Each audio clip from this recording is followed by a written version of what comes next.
Big Garden hôm nay sẽ cho bạn một vài thông tin về quả salak, quả da rắn độc đáo của Indonesia. Nếu New Zealand nổi tiếng với những quả kiwi xanh mướt, thì Indonesia lại khiến người ta khó quên với những quả salak giòn sực và ngọt ngọt. Là một trong những loài cây có nguồn gốc từ họ cọ, mọc thành từng chùm, chủ yếu được trồng ở những vùng đất cát núi lửa, nên không lạ khi salak trở thành đặc sản của riêng Indonesia.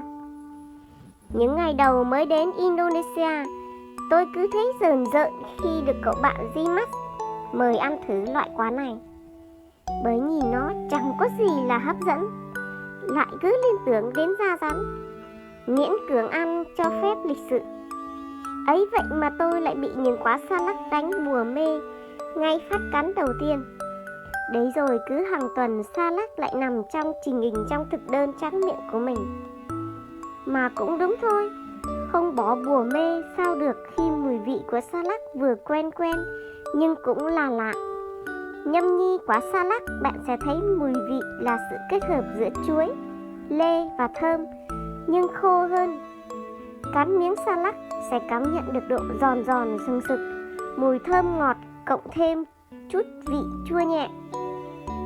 Đảm bảo sẽ kích thích bạn xơi trọn bịch salak lúc nào không biết.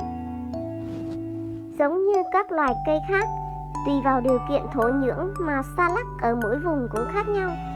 Đặc trưng nhất ở Indonesia là salak Bodol ở vùng Java và salak của Bali. Nếu salak ở Java kích thước vừa phải và ngọt, thì salak ở Bali lại to hơn một tẹo, nhưng mùi vị lại hen, chát và mềm hơn. Lựa salak cũng là một loại công đoạn thú vị cho những ai khoái khẩu món này. Rách mắt của bạn tôi mách, nên lựa những quả có đầu cuống còn cứng, không mềm, bởi lúc ấy salak vẫn còn nguyên độ giòn, không bị xốp và bột. Có vẻ đằng sau ngoài vẻ xù xì xấu xí luôn tiềm ẩn những vẻ đẹp mà ai cũng nếm thử được, không thể nào quên.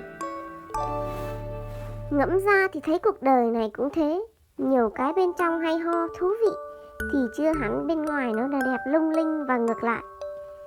Vậy tại sao lại không liều thử nó nhỉ? Nếu có dịp đến Indonesia, bạn đừng quên ghi nhớ thêm một việc phải làm là ăn thử salak. Tôi tin rồi bạn cũng sẽ thích thú như tôi thôi.